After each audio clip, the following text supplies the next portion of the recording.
গত পর্বে আমরা দেখেছিলাম কিভাবে হাজার হাজার বছর ধরে বন্দী থাকা ইয়াজুজ ও মাজুজের প্রাচীর ভাঙার প্রচেষ্টা প্রায় সফল হতে চলেছিল। আমরা জেনেছিলাম কিভাবে তাদের সর্দার প্রথমবারের মতো ইনশাআল্লাহ বলবে এবং সেই একটি শব্দের জোরেই খুলে যাবে পৃথিবীর বুকে মহাবিপর্যয়ের দরজা। আজ আমরা জানব সেই প্রাচীর ভাঙার পর থেকে শুরু করে কিয়ামতের চূড়ান্ত মুহূর্ত পর্যন্ত কি কি ভয়ঙ্কর ঘটনা ঘটবে। সারাদিন ধরে দেয়ালটা ভাঙতে থাকবে।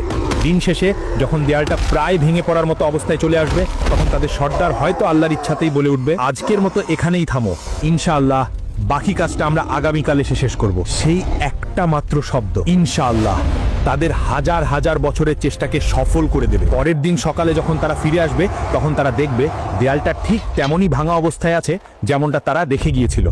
এরপর তারা এক ধাক্কাতেই সেই দেয়ালটা ভেঙে ফেলবে এবং কোটি কোটি ইয়াজুজ ও মাজুজ বন্যার পানির মতো তীব্র গতিতে সারা পৃথিবীতে ছড়িয়ে পড়বে। তাদের আগমনের সাথে সাথেই পৃথিবীতে শুরু হবে এক চরম বিপর্যয়, এক ভয়ঙ্কর দৃশ্য। যখন তারা উঁচু ভূমি থেকে দল বেঁধে নামতে থাকবে, তখন মনে হবে যেন পাহাড়ের উপর থেকে এক বিশাল কালো সমুদ্রের ঢেউ নেমে আসছে।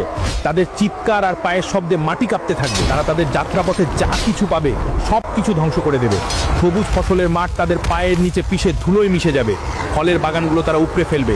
শহরের পর শহর তারা জ্বালিয়ে পুড়িয়ে ছারখার করে দেবে। যখন তারা জেরুজালেমের তাবেরিয়া লেকের পাশ দিয়ে যাবে, তখন তাদের প্রথম দলটি সেই লেকের সমস্ত পানি পান করে শেষ করে ফেলবে। লেকটি একদম শুকিয়ে মরুভূমির মতো হয়ে যাবে। কিছুক্ষণ পর যখন তাদের শেষ দলটি সেই শুকনো জায়গার পাশ দিয়ে যাবে, তখন তারা একে অপরকে বলবে, হয়তো কোনো এক সময় এখানে পানি ছিল। পৃথিবীর মানুষ ভয়ে আতঙ্কে দিশাহারা হয়ে যাবে। তারা নিজেদের ঘর বাড়ি ছেড়ে পাহাড়ের গুহায় এবং জঙ্গলে গিয়ে আশ্রয় নেওয়ার জন্য ছুটতে থাকবে। কিন্তু ইয়াজুজ ও মাজুজের হাত থেকে পালানো প্রায় অসম্ভব হবে।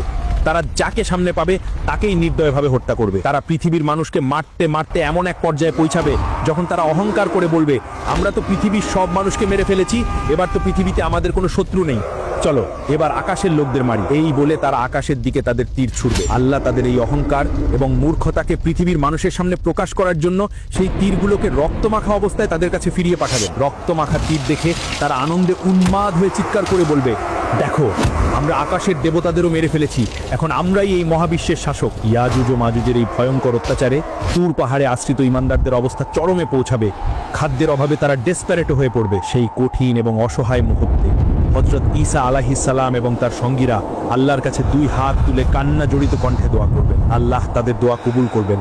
তিনি ইয়াজুজ ও মাজুজের উপর এমন এক গজব পাঠাবেন যা কোনো মানুষও কল্পনাও করতে পারবে না। তিনি কোনো বিশাল সেনাবাহিনী বা ভয়ঙ্কর ঝড়ও পাঠাবেন না। আল্লাহ তাদের ঘাড়ে নাগাফ নামের এক ধরনের পোকা পাঠিয়ে দেবেন, যা দেখতে পঙ্গপালের মতো হবে। সেই পোকাগুলো রাতের অন্ধকারে ইয়াজুজ ও মাজুজের ঘাড়ের মধ্যে ঢুকে তাদের শরীরকে ভিতর থেকে খাওয়া শুরু করবে। কোটি কোটি ইয়াজুজ ও মাজুজ, যারা একটু আগেও নিজেদেরকে পৃথিবীর শাসক বলে দাবি করছিল, তারা এই ছোট্ট পোকার আক্রমণে এক মুহূর্তের মধ্যে পোকা মাকড়ের মতো ছটফট করতে করতে মারা যাবে। এক রাতের মধ্যেই তাদের বিশাল বাহিনীর একজনও জীবিত থাকবে না। তারা সবাই একসাথে পচে গলে এমনভাবে মারা যাবে যে তাদের মরাদেহের দুর্গন্ধে পৃথিবীর বাতাসে নিঃশ্বাস নেওয়াটাই কঠিন হয়ে যাবে। সকালে যখন হযরত ঈসা আলাইহিস সালাম এবং তার সঙ্গীরা পাহাড় থেকে নিচে নেমে আসবেন, তখন তারা দেখবেন পৃথিবীর বুকে এক বিঘত জায়গাও খালি নেই যা ইয়াজুজ ও মাজুজের পচা গলা লাশে ভরে যায়নি। সেই অসহনীয় দুর্গন্ধে যখন পৃথিবীতে শ্বাস নেওয়াটাই কঠিন হয়ে যাবে, তখন হযরত ঈসা আলাইহিস সালাম আবার আল্লাহর কাছে দোয়া করবেন। আল্লাহ তখন উটের ঘরের মতো বিশাল বিশাল আকারের পাখি পাঠাবেন। সেই পাখিরা ইয়াজুজ ও মাজুজের কোটি কোটি লাশ তাদের শক্তিশালী ঠোঁট দিয়ে তুলে নিয়ে আল্লাহ যেখানে চাইবেন সেখানে ফেলে দিয়ে আসবে। যখন পৃথিবী লাশ মুক্ত হয়ে যাবে, কিন্তু তখনও বাতাসে দুর্গন্ধ আর মাটিতে তাদের রক্তের দাগ লেগে থাকবে, তখন আল্লাহ এমন এক রহমতের বৃষ্টি পাঠাবেন যা এর আগে কেউ কখনো দেখেনি। সেই প্রবল বৃষ্টি পৃথিবীর প্রতিটি কোণাকে, প্রতিটি ঘর বাড়ি, প্রতিটি অলিগলিকে এমনভাবে ধুয়ে মুছে দিবে যে পৃথিবীটা আবার আয়নার মতো পরিষ্কার এবং পবিত্র হয়ে যাবে। ইয়াজুজ ও মাজুজের ফিতনা শেষ হওয়ার পর হযরত ঈসা আলাইহিস সালামের নেতৃত্বে পৃথিবীতে শুরু হবে সেই আসল শান্তির যুগ, যাকে অনেক সময় সোনালী যুগ বলা হয়। আল্লাহ জমিনকে তার সকল বরকত ফিরিয়ে দেওয়ার জন্য আদেশ করবেন।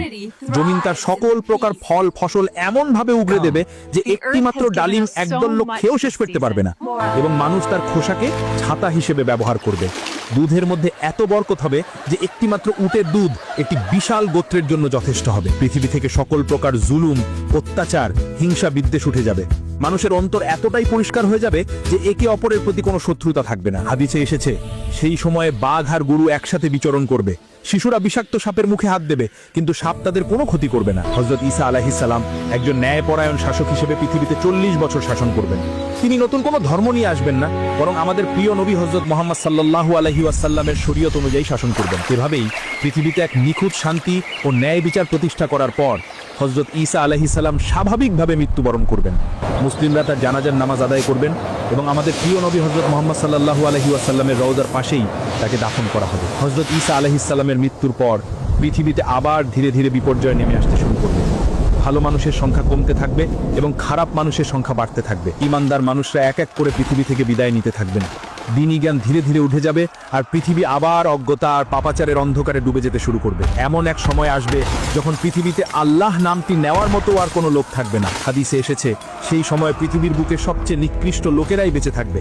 তারা পশুর মতো নির্লজ্জভাবে প্রকাশ্যে রাস্তায় দাঁড়িয়ে খারাপ কাজে লিপ্ত হবে এবং তাদের উপরেই কিয়ামত সংঘটিত হবে। ঠিক সেই চূড়ান্ত অধঃপতনের মুহূর্তে প্রকাশ পেতে শুরু করবে কিয়ামতের সেই শেষ এবং সবচেয়ে ভয়ঙ্কর আলামতগুলো। হঠাৎ করে কোনো রকম পূর্ব সতর্কবার্তা ছাড়াই পৃথিবীর 3টি বিশাল অংশ মাটির নিচে দেবে যাবে। এটি কোনো সাধারণ ভূমিকম্প বা ভূমিধস হবে না। একটি বড় ভূমিধস ঘটবে পৃথিবীর পূর্বে, আরেকটি ঘটবে পৃথিবীর পশ্চিমে, এবং তৃতীয় ও শেষ ভূমিধসটি ঘটবে আরব পরিপূর্বে। এই ভূমিধসগুলো এতটাই বিশাল এবং আকস্মিক হবে যে চোখের পলকে বিশাল বিশাল শহর, নগর, জনপদ সবকিছু মাটির নিচে চিরদিনের জন্য হারিয়ে যাবে। লক্ষ লক্ষ মানুষ কিছু বুঝতে ওঠার আগেই জীবন্ত কবরস্থ হয়ে যাবে। এই ভয়ঙ্কর ভূমিধসের কিছুদিন পরেই প্রকাশ পাবে কিয়ামতের আরও একটি বড় আলামত, দুখান বা ধোঁয়া। হঠাৎ করে পুরো আকাশ এক অদ্ভুত এবং রহস্যময় ধোঁয়ায় ঢেকে যাবে, যা 40 দিন পর্যন্ত স্থায়ী থাকবে। এই ধোঁয়া পৃথিবীর প্রতিটি কোণাকে এমনভাবে ঢেকে দেবে যে মানুষ দিন এবং রাতের মধ্যে কোনো পার্থক্য করতে পারবে না। তবে এই ধোঁয়ার প্রভাব সকল মানুষের উপর একরকম হবে না। যারা ঈমানদার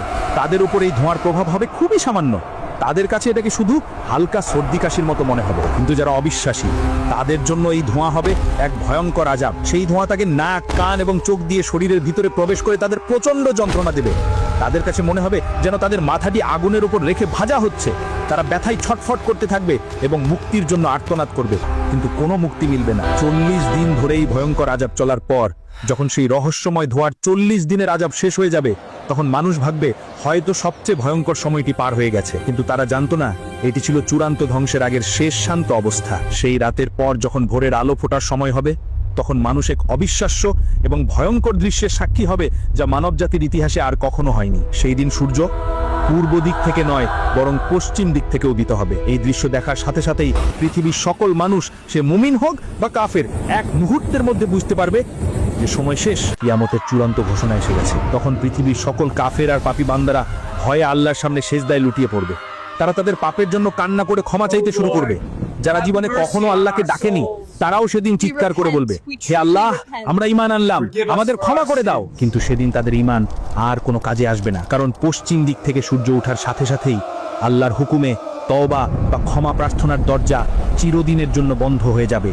আর কোনো নতুন ঈমান কবুল করা হবে না, আর কোনো পাপীর তওবা গ্রহণ করা হবে না। পরীক্ষার সময় শেষ হয়ে যাবে। পশ্চিম দিক থেকে সূর্য ওঠার কিছুক্ষণ পরেই, সম্ভবত সেদিন সকালেই, প্রকাশ পাবে কিয়ামতের আরও একটি বড় আলামত। মক্কার সাফা পাহাড় বা অন্য কোনো জায়গা থেকে জমিন এক বিকট শব্দে ফেটে চৌচির হয়ে যাবে এবং মাটি ফুঁড়ে বেরিয়ে আসবে এক অদ্ভুত রহস্যময় প্রাণী। এটি হলো সেই দাব্বাতুল আরদ, পৃথিবী থেকে বের হওয়া সেই প্রাণী যার কথা পবিত্র কোরআনে বলা হয়েছে। হাদিসের বর্ণনা অনুযায়ী এই প্রাণীটি কোনো সাধারণ পশুর মতো হবে না, এটি হবে বিভিন্ন পশুর সংমিশ্রণে এক অদ্ভুত আকৃতির সৃষ্টি।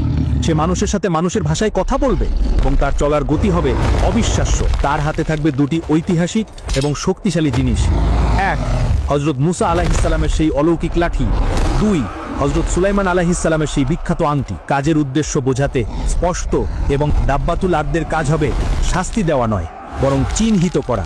সে বিদ্যুৎ গতিতে সারা পৃথিবীতে ভ্রমণ করবে এবং প্রত্যেকটি মানুষের সামনে গিয়ে দাঁড়াবে।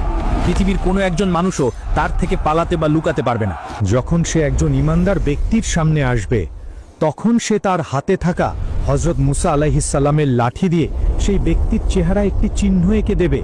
সেই চিহ্ন দেওয়ার সাথে সাথেই ঈমানদার ব্যক্তির চেহারা নূরের মতো উজ্জ্বল এবং ঝলমলে হয়ে যাবে। আর যখন সে একজন অবিশ্বাসী ব্যক্তির সামনে আসবে, তখন সে তার হাতে থাকা হযরত সুলাইমান আলাইহিস সালামের আংটি দিয়ে সেই ব্যক্তির নাকে একটি সিলমোহর মেরে দেবে।